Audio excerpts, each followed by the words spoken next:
Vamos abrir as nossas Bíblias na Epístola de Filipenses, de Paulo aos Filipenses. Filipenses, vamos ler do verso 3 ao verso 4.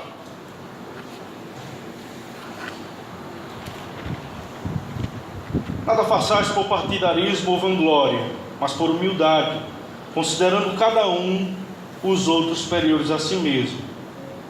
Não tenha cada um em vista o que é propriamente seu, senão também cada qual o que é dos outros. Vamos orar ao Senhor. Senhor nosso Deus e Pai, ó Deus, te louvamos, Senhor, pela porção da Tua Palavra, Senhor. Ó Deus, fala conosco, Senhor. Que a Tua glória, Pai, possa se manifestar em nossas vidas e que o Teu nome, Senhor, possa ser glorificado, Senhor. Dá glória ao Teu nome, Senhor. Exclusivamente ao Teu nome, Senhor. Ó Deus, inculca em nós, Senhor, a Tua Palavra. Ó Deus, precisamos, Senhor, ó Deus, de Ti, Senhor. Precisamos, Senhor, ó Deus, da Tua Palavra sendo aplicada aos nossos corações. Ó Deus, te louvamos, Senhor, porque temos a rica oportunidade, Pai, de nos rendermos, de contemplarmos, Senhor, a Tua voz falando conosco, falando com o Teu povo. Ó Deus, por isso, Senhor, tem misericórdia de nós. Ó Deus, nos fixa, ó Deus, tão grandes ensinamentos e princípios. Em Teu nome, amado, nós te pedimos, em nome do Teu Filho amado Jesus. Amém. Irmãos, nós estamos ainda pregando sobre o tema principal, que é sobre a unidade cristã. Nós temos visto que quem está escrevendo essa carta é Paulo, da prisão, na antessala, aguardando a sua sentença para ser martirizado. Nós temos visto que Paulo ele tem em máxima consideração o viver desse povo. E Paulo, antes de estar na prisão de forma depressiva, ele tem em Cristo a sua alegria. Em Cristo, Paulo, ele se regozija, e em Cristo ele sabe que pode se alegrar mesmo estando naquela horrenda situação de prisão, de ter sua liberdade cerceada. E Paulo diz: olha, aumentem a minha alegria. E ele chama o povo a se voltar para a unidade. Nós vimos no capítulo 1, já no finalzinho, que Paulo vai falar acerca dos ataques externos. A igreja vai sofrer ataques externos, então ela precisa estar junta para poder batalhar pela fé que foi entregue aos santos, não de forma sozinha. Nós vimos também que a unidade ela é central para que a vitória ela seja certa no final. O próprio Jesus, ele vai falar acerca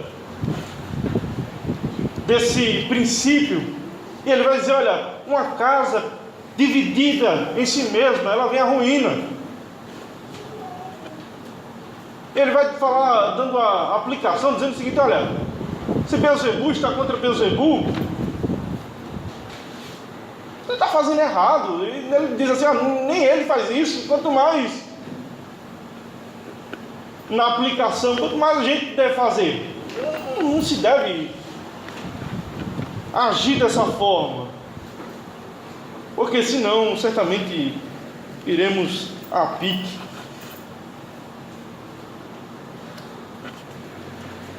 Veremos o naufrágio da nossa fé, do que lutamos para construir. Então ele nos chama a unidade. Ele diz: olha, faz com que a minha alegria seja completa.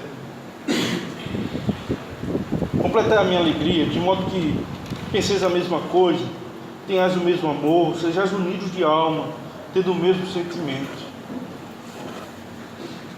E aqui a gente está usando a figura de um edifício.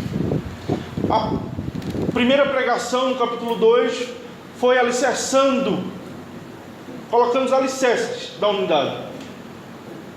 E nós sabemos que se podemos ser unidos, só podemos ser unidos com fundamento. E esse fundamento é Cristo. E esse fundamento é a palavra de Cristo nos falando ao coração, nos exortando, nos educando na fé. Por isso que Paulo vai dizer, olha, se há, pois, alguma exortação em Cristo, alguma consolação de amor, alguma comunhão do Espírito, se há entranhados afetos de misericórdia. E ele sabia que isso existia na igreja em Filipos. Ele disse o seguinte, olha, vocês precisam ser unidos, porque já existe o fundamento, então vocês precisam procurar viver os fundamentos. Porque a palavra de Cristo já tem exortado vocês a isso. Então se lança o fundamento, se lança os alicerces, a base já está estabelecida. E na semana passada nós vimos que agora estamos construindo a união, a unidade. E depois de construída a unidade, vem o nosso tema de hoje, que é preservando a unidade. Nós construímos um edifício e não achemos, de forma presunçosa, que esse edifício vai ficar em pé sem manutenção. Existe um trabalho a qual devemos dedicar tempo e disposição para podermos manter o edifício da unidade em pé. E Paulo ele vai dar 5 fundamentos desse exercício.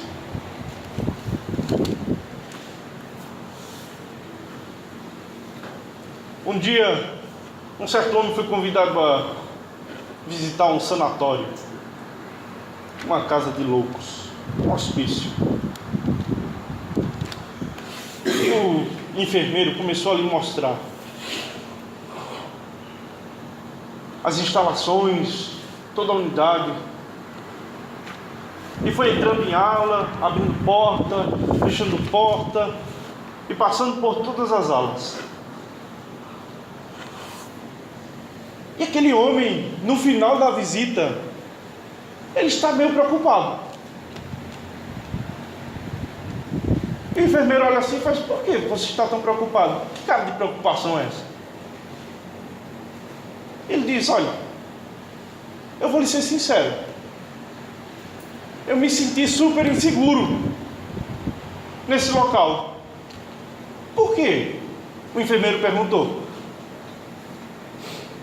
Fala, homem, é desproporcional, homem.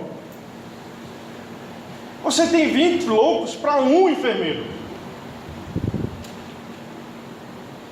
Se eles se unem, vocês estão arruinados. E o enfermeiro olhou para ele assim e fez, não, pode ficar tranquilo, porque os loucos nunca se unem. Essa que é a realidade. Só louco não sabe o valor da unidade. Os loucos nunca saberão o valor da unidade. Por isso que mesmo em desproporções, ou mesmo desproporcional, havia ordem naquele lugar, porque os loucos nunca se unem. Mas a igreja de Cristo não é louca. A igreja de Cristo não é formada por loucos. A igreja de Cristo é formada por homens que têm a mente do próprio Cristo. Por isso, não devemos jamais pensar que podemos viver como loucos. Deus escolheu as coisas loucas do mundo mas não deixou elas loucas. Transformou a vida delas. Fez com que os loucos se tornassem sábios pelo poder da palavra.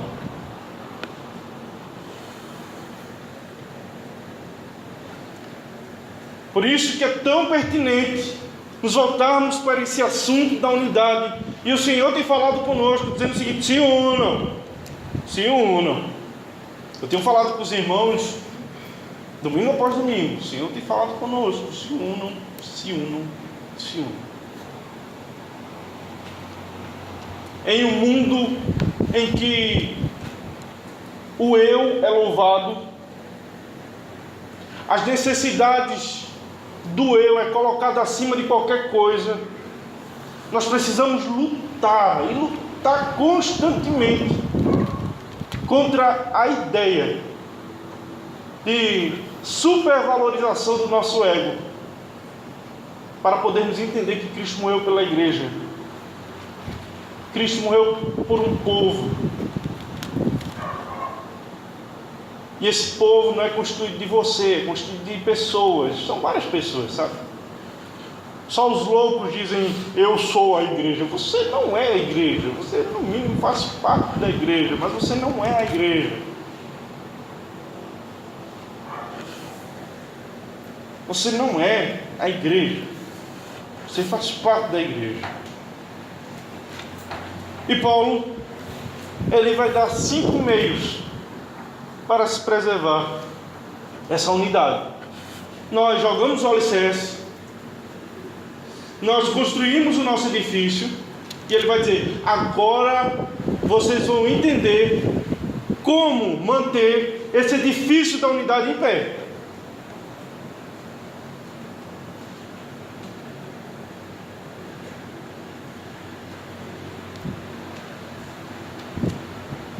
Esses meios, eles exigem poucos comentários,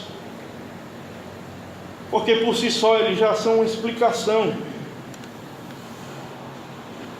E eles também estão interrelacionados, são inseparáveis. E Paulo dá 3 comandos, 3 positivos e 2 negativos. São 5 princípios para poder você, são 5 ferramentas para poder você preservar o patrimônio da unidade, o edifício da unidade.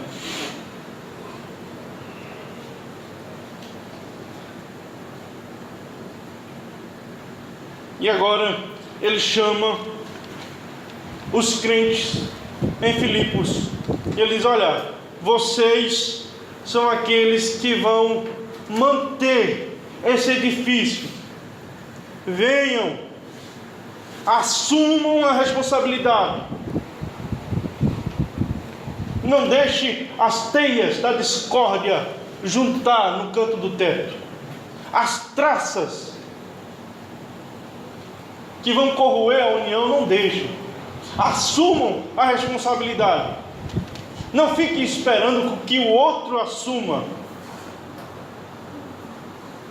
Se coloque à disposição.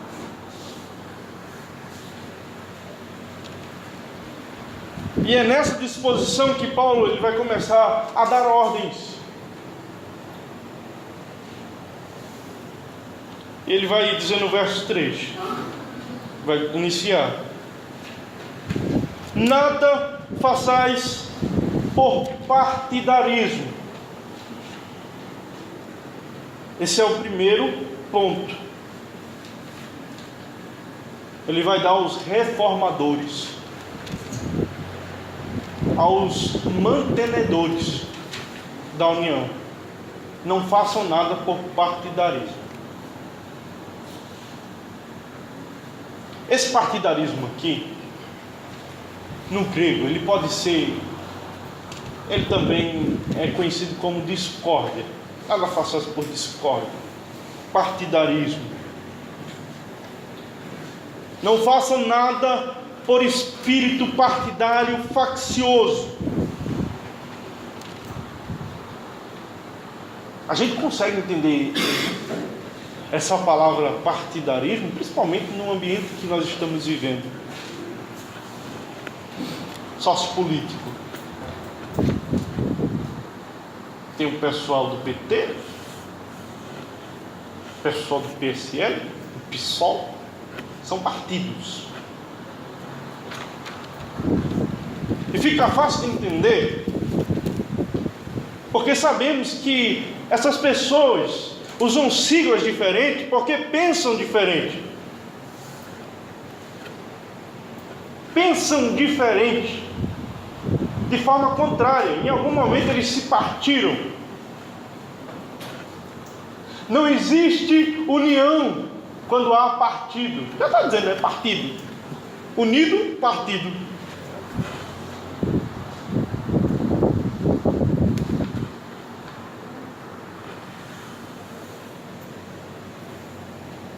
Não façam nada de forma partidária.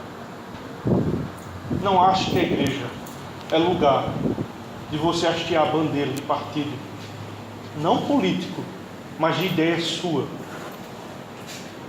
que não promovem a glória de Deus.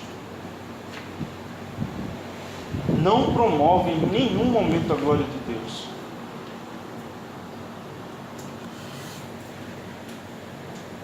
Essa ideia é aquela ideia que faz você pensar a respeito dela e dizer o seguinte, ela é a melhor. E você nunca aceita crítica. Mas só que ela tem algo a mais. Esse partido que Paulo está dizendo aqui, a ideia é quando você se utiliza do seu próprio ideal para construir algo em detrimento de alguém. É como se para construir a sua ideia você tivesse de arruinar outra. E isso dentro da igreja.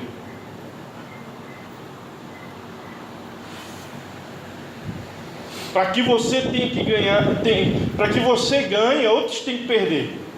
E era mais ou menos essa a ideia, a conotação. Era tipo um jogo, você fazer da igreja um jogo.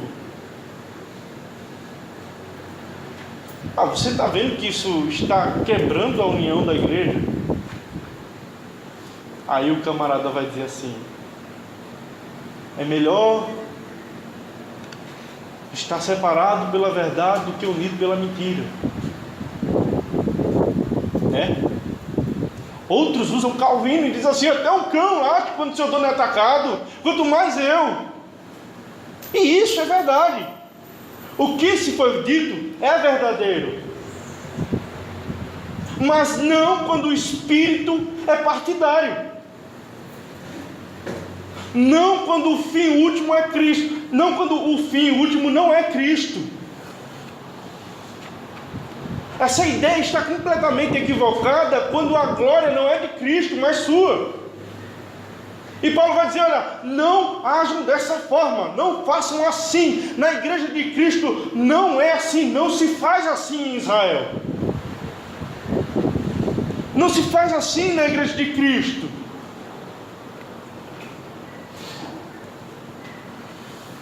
A ideia de partidarismo aqui está sendo levantada como que se para alcançar o objetivo da sua ideia ser tida como certa, você não mede esforço para usar de fraude, para usar de falsa acusação, para ser contencioso. Você não julga os meios. Você olha para o fim é a glória da sua ideia, o fim é você receber a glória por causa da ideia que você deu. É a sua ideia, não tem nada de Cristo, não tem nada de Cristo aí na jogada. E Paulo vai dizer à igreja de Filipe: não façam nada assim não, gente. Parem com isso. Vamos abrir lá em Gálatas 5, 19, 21.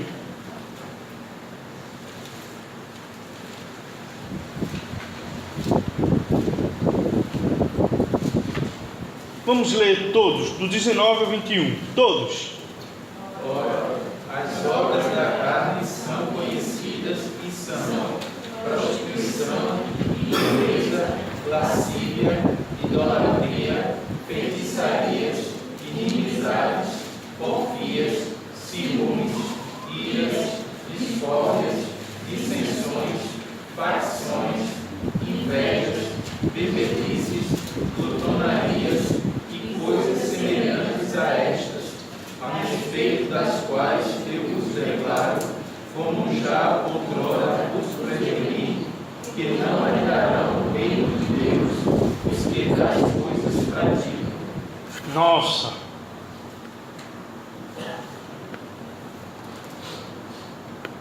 Essa mesma palavra que Paulo está usando aqui, ó, é colocada aqui em Gálatas e traduzida como discórdia, mas ela também está aqui. Obra da carne.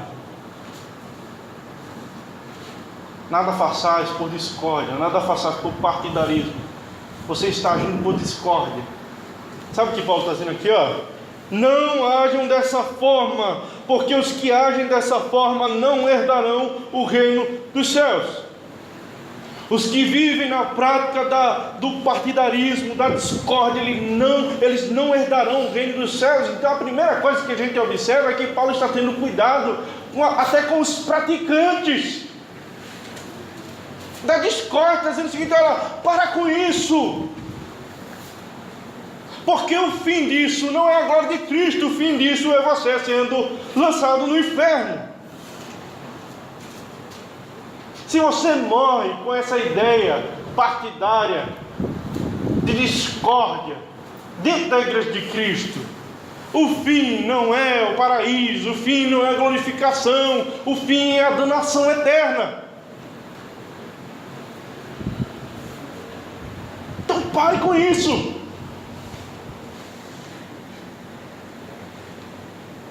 Pare com isso, não façam dessa forma. Porque a primeira vítima essencial da discórdia, do partidarismo, é a pessoa que está manifestando isso.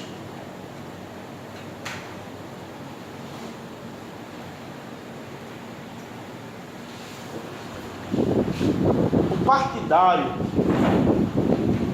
ele acaba só. Ele acaba só. Sabe aquela pessoa que vive de discordar? Muitas vezes ela não concorda nem com ela mesma.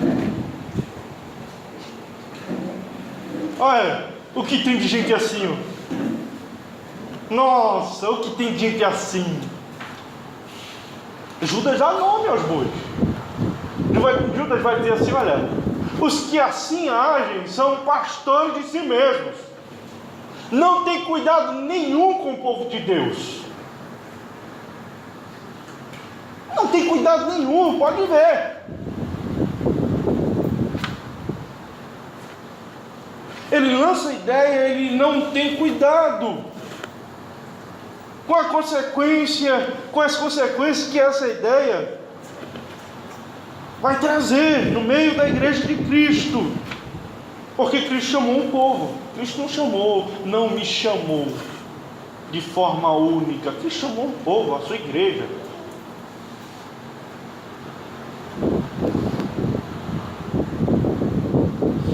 Tantas pessoas enganadas, tantas pessoas desiludidas e iludidas pelo próprio Satanás, desconsideram a igreja.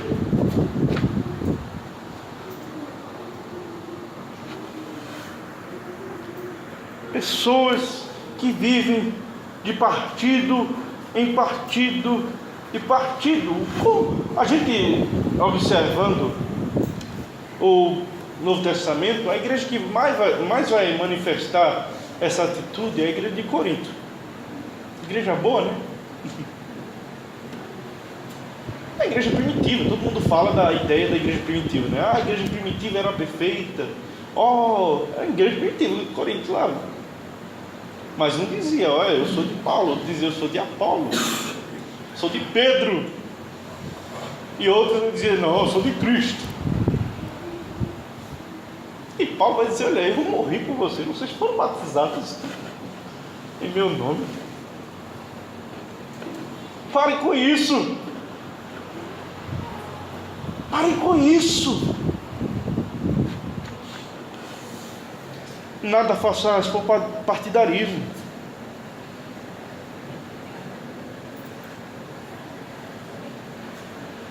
Nada façais. Por isso aplico. Olhe para dentro de si mesmo e pergunte: será que eu tenho agido em algum momento da minha vida dessa forma? Será que na igreja de Cristo, que é um todo, eu estou me comportando dessa forma, não para a glória de Cristo, mas simplesmente para estabelecer o meu partido?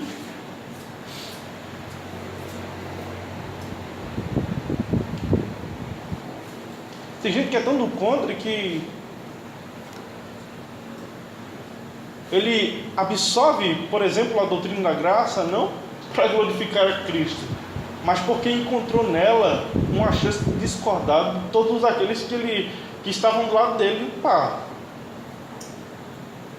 aqui está uma oportunidade de eu poder mostrar que eu não sou igual a eles, porque eles não são iguais a mim. Mas e Cristo? Não tem. Cristo fica em segundo plano. Só que o corpo de Cristo, essa semana eu estava lendo alguma postagem na rede social, e o pastor disse o seguinte: olha, quem faz parte do corpo de Cristo sofre e também cansa. Sofre e também cansa. Se você não sofre, se você não cansa, se você vive desfacelando, você não faz parte do corpo de Cristo.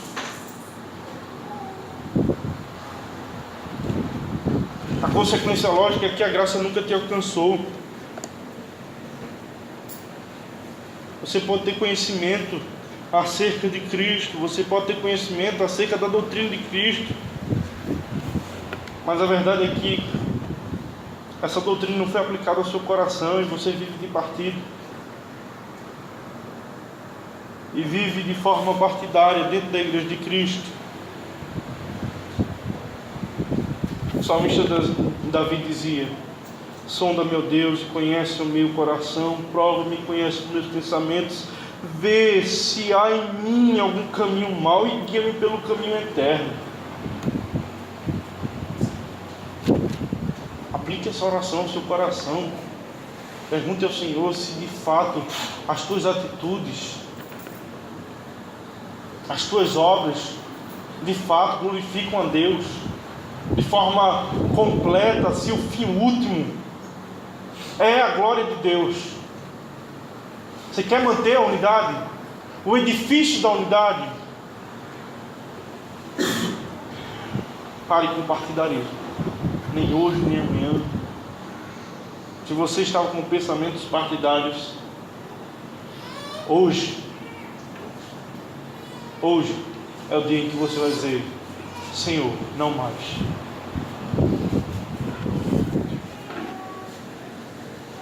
O segundo: nada façais por vanglória.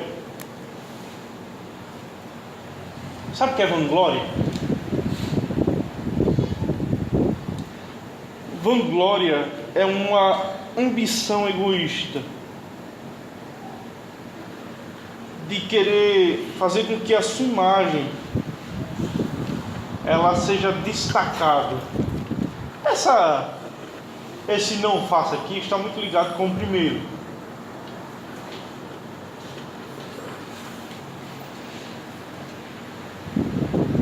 Porque enquanto o primeiro está atrelado aos seus objetivos, esse segundo vanglória aqui está atrelado à sua imagem.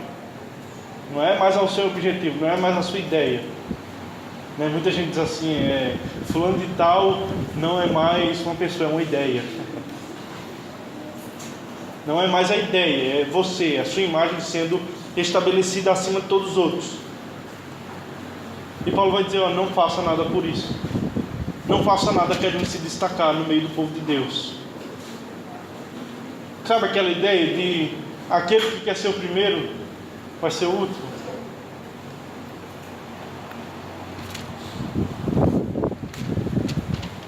Não busque a própria glória, não façam isso. Não queira que a sua autoimagem seja inflada, estabelecida no lugar de destaque.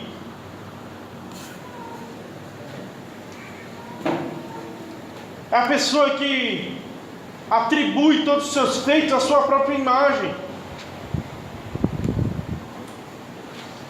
Na igreja em Genebra, muitas vezes se tinha esse problema, porque os diáconos tomavam conta dos fundos partidários, dos fundos de ajuda, fundos partidários, fundos de ajuda aos necessitados, e eles tinham cuidado de nunca juntar o ajudado com o ajudador. Era sempre uma ajuda anônima, por causa da vanglória. Diz o seguinte, olha, se alguém perguntar assim, para onde está indo o dinheiro do fundo de assistência aos necessitados? Ele dizia, olha, a gente está fazendo isso no irmão tal, mas nunca com o nome. Eles descreviam para onde o fundo estava indo, estava sendo direcionado, mas nunca faziam cruzamento entre os dois. Por quê? Porque para manter o princípio da unidade, a autoimagem inflada, ela precisa cair, sempre cair. A autoimagem de quem? De todos. De todos. Do pastor ao irmão mais simples. De todos. Então você entendeu o seguinte, olha, se para manter a unidade a vanglória tem que descer, a minha autoimagem tem que cair, então eu vou buscar todos os meios possíveis para que eu não possa me inflar na minha própria autoimagem, eu achar que eu sou alguma coisa porque eu faço determinadas coisas, ou querer reconhecimento das pessoas a quem eu ajudei. Se tem uma coisa que eu quero é que a igreja de Cristo ela seja reconhecida como toda, que as mãos de Deus ela seja reconhecida como a igreja agindo, não eu agindo, mas a igreja agindo. Era sempre assim, porque não é a minha imagem que está sendo colocada em jogo, é a imagem da igreja que está sendo colocada em jogo. Por isso que quando fazemos a visita diaconal, fazemos em nome de Deus, não em nosso próprio nome.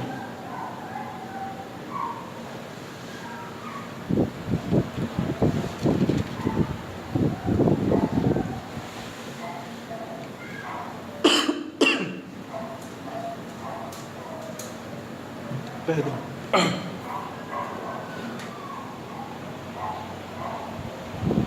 Vamos abrir em Gálatas 6.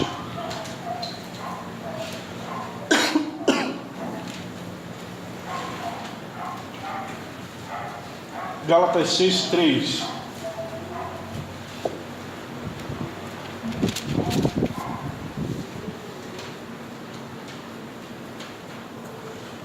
Olha o que Paulo vai dizer. Todos, vamos ler. Gálatas 6:3. Todos. Porque se alguém julgar ser alguma coisa, não sendo nada, a si mesmo se engana. Gente, semana passada, e nós vamos perceber quem era alguma coisa. Quem era alguma coisa nesse mundo? E quem é alguma coisa nesse mundo? Quem era, porque eu falo da sua obra. Quem era alguma coisa, e deixou a sua própria glória, foi o próprio Cristo. Ele sim se esvaziou. Cristo se esvaziou da sua própria glória e veio para o nosso meio. Cristo ele poderia vir ao mundo, porque ele criou o mundo, todas as coisas foram feitas por intermédio dele, e nada do que foi feito se fez. Ele poderia vir ao mundo e entrar com glória, sabe? Entrar num corpo teofânico, teofania, e todo mundo contemplar, e ele descer,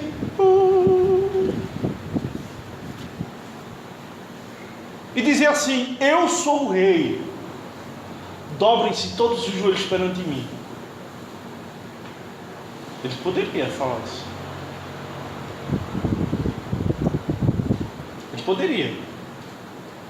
Quando Pedro tirou a espada para poder defendê-lo, ele olha para Pedro e diz: Pedro, guarda a tua espada, Pedro. Guarda a tua espada, Pedro.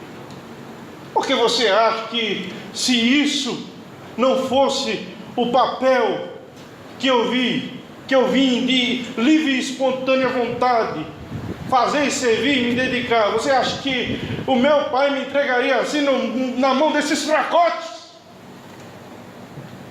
Porque fracotes, os camaradas eram fracotes. Eu sempre faço a comparação: um anjo do Senhor foi defender o rei Ezequias, e só um anjo matou 135 mil homens de uma vez só. E Jesus diz: olha, você acha mesmo que se não fosse para acontecer isso, se eu não me dispusesse para acontecer isso, o meu pai não enviaria uma legião de anjos? Para você entender como ele se humilhou, porque ele sim era alguma coisa, nós não. Ele sim tinha glória, ele sim tem glória, ele sim é merecedor de toda honra e de toda glória. Nós não, você não. Por isso não deve fazer nada por glória, porque só um merece glória. E nas alturas, só ele, e ele não dará a sua glória a outra pessoa. Só ele, só o Filho de Deus, e mais nenhum outro. Você acha que você é alguma coisa? Você acha que esse sentimento de querer se destacar através de alguma manobra que se faça para poder exaltar a sua imagem dentro da igreja, isso é benéfico?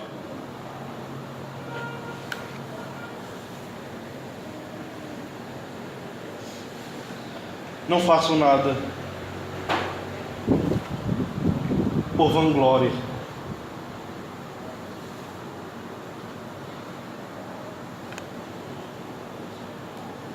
Se tem uma coisa que a unidade ela precisa, é estar unida em um único propósito, é gloriar Cristo. Os outros tudinho só são servos. Só são servos. Cristo logo inverteu a pirâmide, né? A pirâmide. Ninguém... quando ele coloca a pirâmide e ele diz: olha, eu não estou no topo da pirâmide, pois bem, olha o que eu estou fazendo, eu estou servindo a vocês. Ele lava os pés dos discípulos, e os discípulos ficam sem entender, e Pedro diz: não, Senhor, de maneira nenhuma lavarás os meus pés, porque isso é serviço do escravo mais velho que tem dentro da casa, e o Senhor não vai fazer isso, porque o Senhor é meu mestre. Ele diz: é exatamente isso, eu sou mestre, vocês fazem bem me chamando de mestre, mas isso que eu estou fazendo, eu estou servindo a vocês. Então eu quero que vocês se debrucem na ideia de que vocês são chamados ao serviço e não a serem servidos. Vocês são chamados a dar glória e não obter a glória, porque toda a glória obtida ao homem ela é vã. Toda a glória que o homem obtém ela é vã.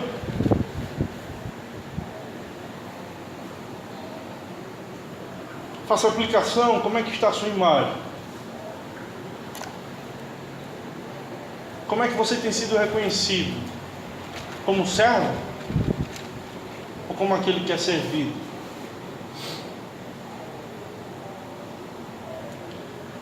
Como é que você está agindo com os irmãos? Você está agindo para receber glória? Ou está agindo para dar a glória a Deus? Faça essa análise. O terceiro ponto, nós vamos ter o primeiro ponto, nada faça por partidarismo. O segundo ponto, nada faça por vanglória. E agora, esses dois pontos são negativos. E agora vem um terceiro ponto, que é um ponto positivo. Ele vai dizer o seguinte, olha, mas por humildade, ele continua aí no verso 3, mas por humildade, considerando cada um os outros superiores a si mesmos. Então o terceiro ponto é, se nada você deve fazer por partidarismo, e nada você deve fazer por vanglória, então tudo você deve fazer por humildade. Tudo por humildade. Não é à toa que Jesus, quando vai falar acerca das bem-aventuranças, o primeiro que entra na lista é bem-aventurados pobres de espírito.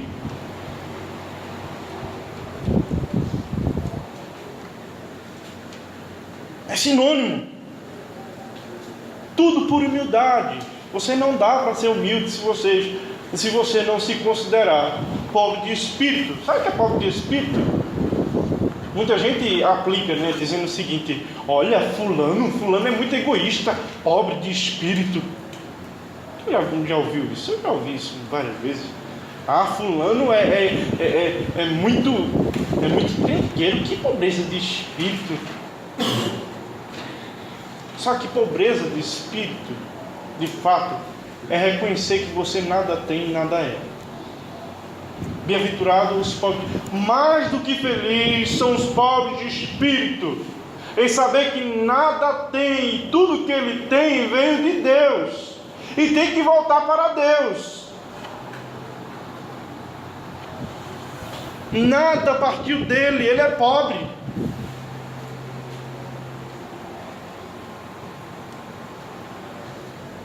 Ele é pobre, então tudo ele faz, porque ele reconhece que o seu valor só é dado por aquele que o chamou. E esse valor, ele só começa a ganhar corpo quando ele começa a se desconsiderar para poder considerar o outro. Olha para isso. Que coisa, né? Invertido.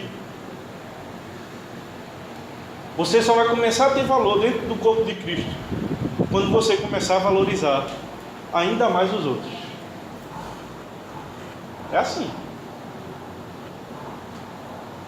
Se você está dentro do corpo de Cristo, você não é nada. Você pode ser engenheiro, você pode ser um grande empresário que aqui está,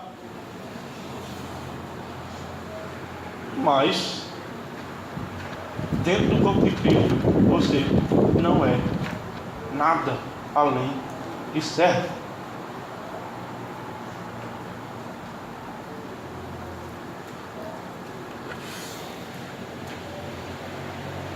Considere cada um,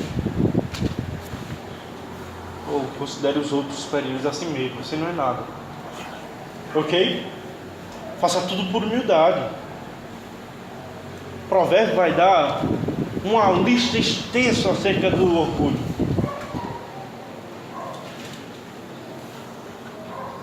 Provérbios 11:2: e vindo a soberba, sobrevém a desonra, mas com os humildes está a sabedoria. Salmo 138:6: o Senhor é excelso, contudo atenta para os humildes, pois os soberbos ele conhece de longe. Olha para isso.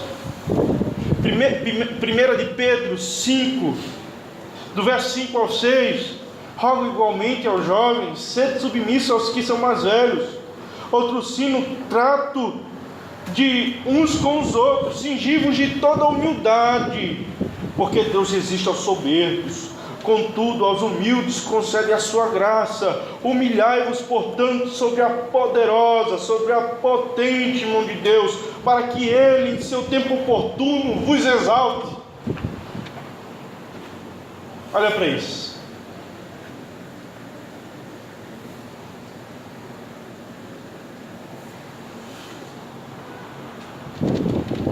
Só encontramos isso no povo de Deus. Por que só encontramos isso só no povo de Deus? Porque é a exortação de Cristo. O alicerce já está lá. Aí sabe o que acontece? Quando o alicerce está lá, a exortação de Cristo, Cristo fala para você e diz assim: olha, você que acha que é alguma coisa, você não é nada. Você é pobre, cego e nu. Aí você reconhece, se rende a Cristo e começa a louvar a Deus pelo que Ele é. Não pelo que você pode fazer, mas pelo que Ele é. Aí você começa a reconhecer o seu próprio coração. E você diz assim: ó, nada de bom eu tenho em mim. Se o Senhor olhar para dentro de mim agora, eu estou frito se Ele decidir aplicar a sua ira. Se eu me apresentar diante de Deus sem ter os meus pecados perdoados e confessados, a ira de Deus certamente me consumirá por ser pecador. Se o Filho de Deus não intervir na minha desgraça, eu certamente serei consumido. Certamente, não há dúvida. Não há dúvida que eu serei consumido. Por isso é que só pode ser aplicado aos crentes, porque eles conhecem o seu próprio coração. Eles não têm nenhum tipo de pretensão em julgar o coração alheio, porque ele primeiro conhece o seu próprio.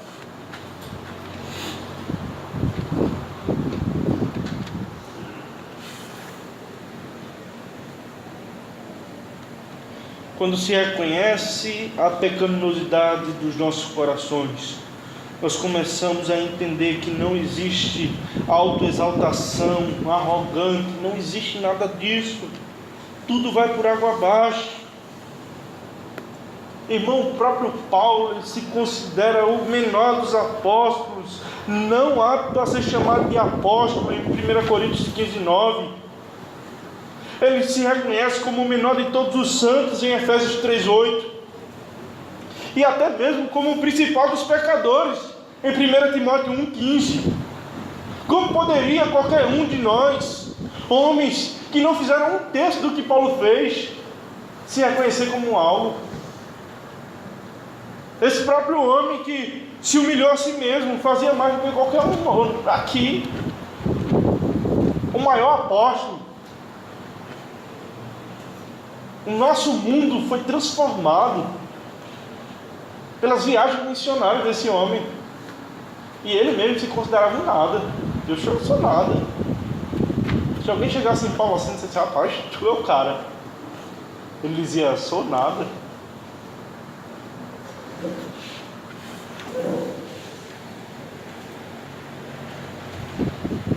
Não façais nada por partidarismo, nada façais por vanglória. Faça tudo por humildade. Quarto ponto: não tenha cada um em vista o que é propriamente seu. No verso 4 aí nós vemos essa sentença. Agora, um princípio também negativo: não tenha cada um em vista o que é propriamente seu. Essa é uma tragédia que está acontecendo na nossa cultura moderna. Dentro até da própria igreja, isso está sendo louvado. A psicologia secular, a psicologia em si, total, tem inculcado nas nossas mentes que a culpa sempre é do outro e nunca nossa.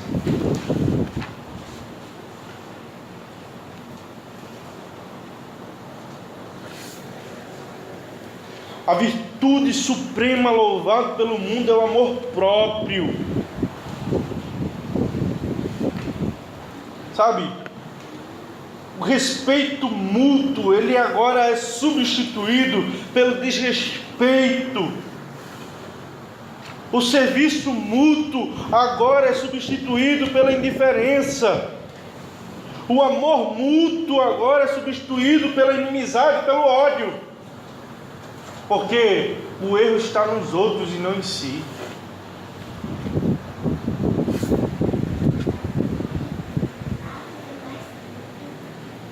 Como você tem visto a si mesmo, diante dos seus erros, diante da sua falha.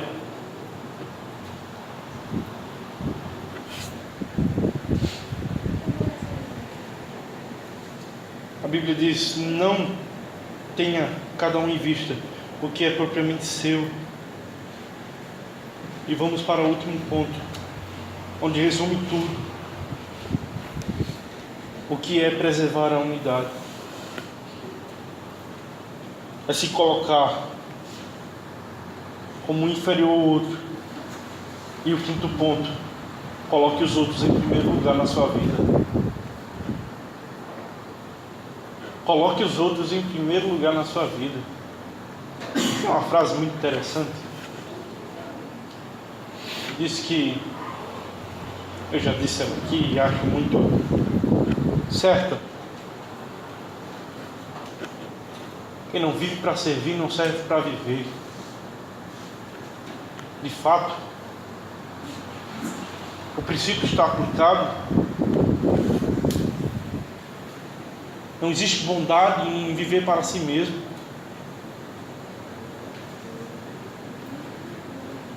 Não existe alegria em viver para si mesmo. E quando Cristo chama um povo, Ele está falando isso de forma abrangente. Quando Ele não chama somente indivíduos nas suas individualidades, diz: olha, eu estou te salvando, fica aí no teu lugar e pronto, está salvo. Quando diz: olha, eu vou pegar você e está salvo, pronto, fica aí. Não, Ele diz: olha, tu está salvo, vem para cá para junto desse aqui. Tu está salvo, vem para cá para junto desse aqui. Tu está salvo, vem para cá para junto desse aqui. Eu vou dar mandamentos a vocês. Vocês vão começar a viver uma vida de serviço. O próprio Jesus chama 12, não um.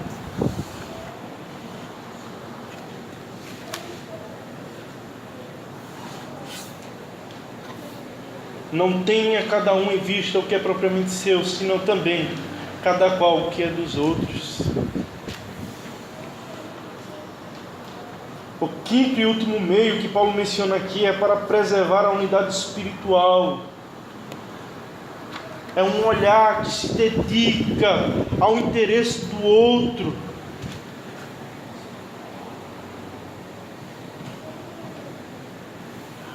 O meu interesse particular, ele fica em segundo plano.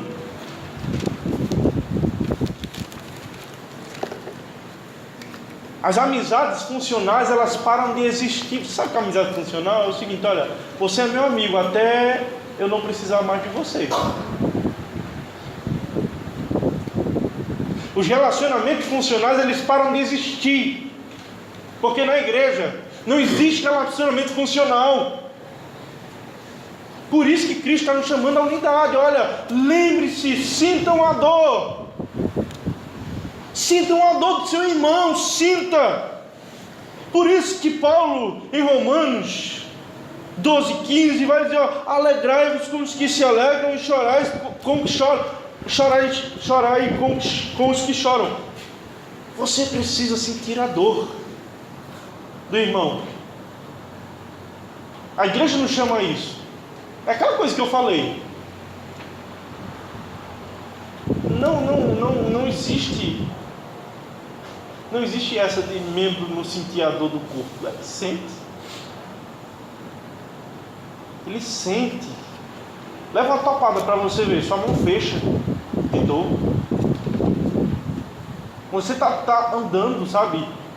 Imagina, você está na sua casa e de repente você o dedo mindinho bate no móvel. Nossa, que dor! Nossa, que dor! Você sai pulando, seu corpo todo sempre, você se arrepia, você fecha a mão, os olhos se fecham assim, e você fica pulando, dizendo que dor! Mas é o dedo mindinho que está lá no seu pé, insignificante, você mal lembra dele. Os homens principalmente nem lembram direito, porque não pinta dedo. Mas as mulheres, só uma vez no mês para pintar. Mas quando acontece algo com ele, dói. Dói bastante.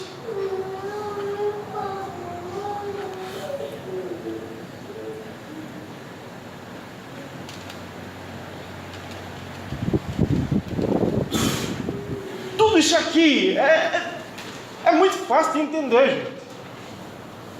É facílimo de entender. Difícil de aplicar. Difícil de aplicar.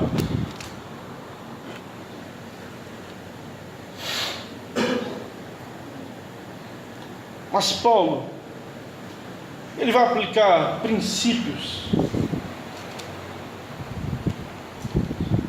E ele vai dizer para si mesmo, ele vai dizer, olha, como um atleta que se prepara para vencer uma maratona, se prepare também, rapaz.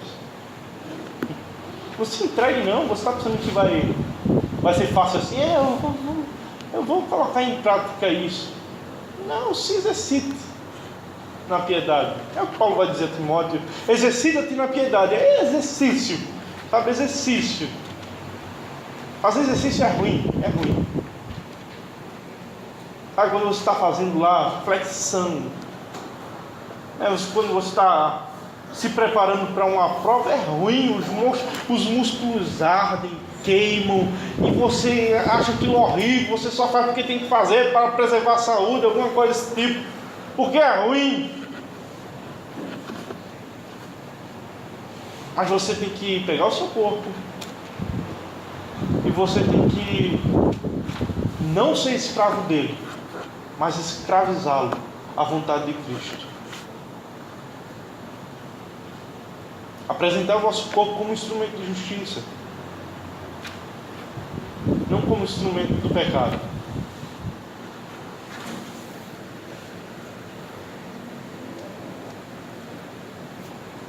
Paulo, no capítulo 14 de Romanos, ele vai dar uma extensa ideia de tolerância dentro da igreja de Cristo. Vamos abrir em Romanos 14.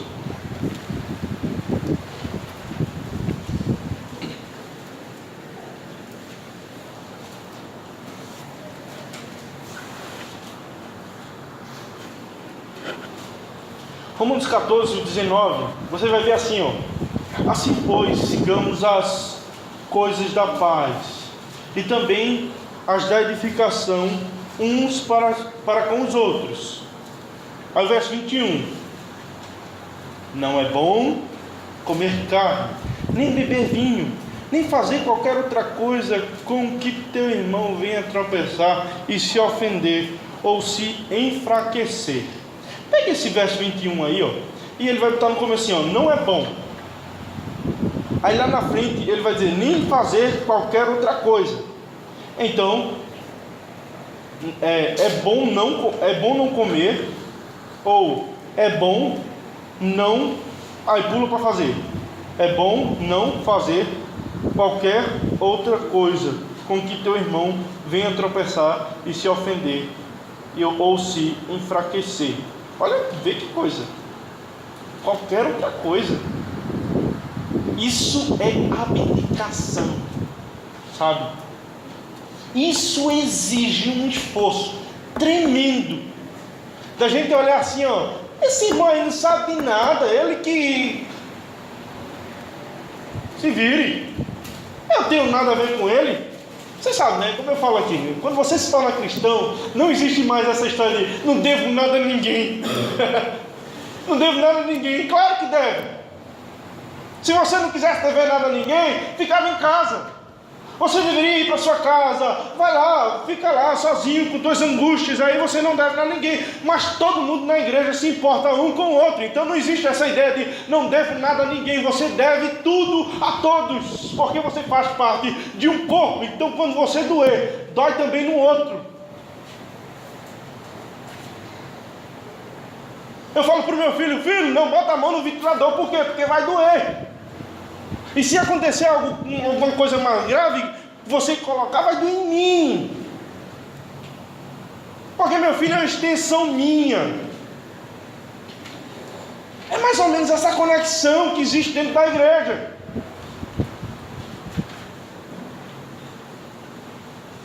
Sabe? É se interessar, é saber que se acontecer algo de errado, vai também lhe afetar. Por isso que se isso não estiver acontecendo no nosso meio, se essa ideia de abraçar uns aos outros ao ponto do que dói nele, dói em mim, se isso não estiver existindo, tem algo de errado. Existe doença no nosso meio, porque é só com doença que um membro para de responder ao outro. Um membro para de sentir o outro. E eu até dei um exemplo aqui, quando você está com hanseníase, né? Você coloca um hanseníase assim, numa vela assim, ó, você não vai sentir, você vai se queimar, claro, mas não vai sentir dor. Por quê? Porque está enfermo. Então veja, se não está doendo em você, então tem alguma coisa errada, está enfermo. Então vamos procurar o tratamento, e o tratamento é a palavra de Deus, e o tratamento está sendo aplicado. Então vê, não é bom fazer qualquer outra coisa que teu irmão venha tropeçar ou se ofender. É pensar e colocar o outro sempre em primeiro lugar. E no verso 1 do capítulo 15, ele vai dizer o seguinte: ora, nós que somos fortes devemos suportar a debilidade dos fracos e não agradarmos a nós mesmos. Vamos abrir em Gálatas 6 para finalizar.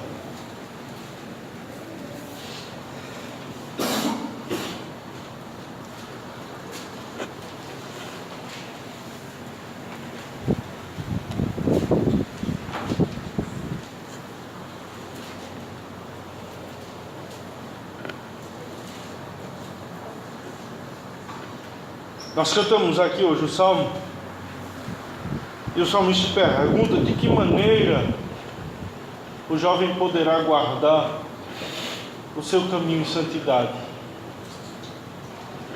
Diz assim, observando a lei de Deus. Observando a lei de Deus. Gálatas 6:2. Todos. Levai as cargas uns dos outros, e assim cumprireis a lei de Cristo. Comece a levar a carga um dos outros. Apesar, me dá aí, que eu aguento aí 2 fardinhos teus. Não deixe o seu irmão estar andando corcunda de problemas e você não se importar. Porque é difícil, né? A gente na nossa boa vida, lá a gente não está querendo ver o problema e dizer assim, não estou querendo me levantar.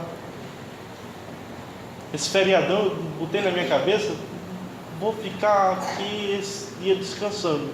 De repente vem um problema e olha assim e falo assim, não vou ajudar. É mais ou menos essa ideia.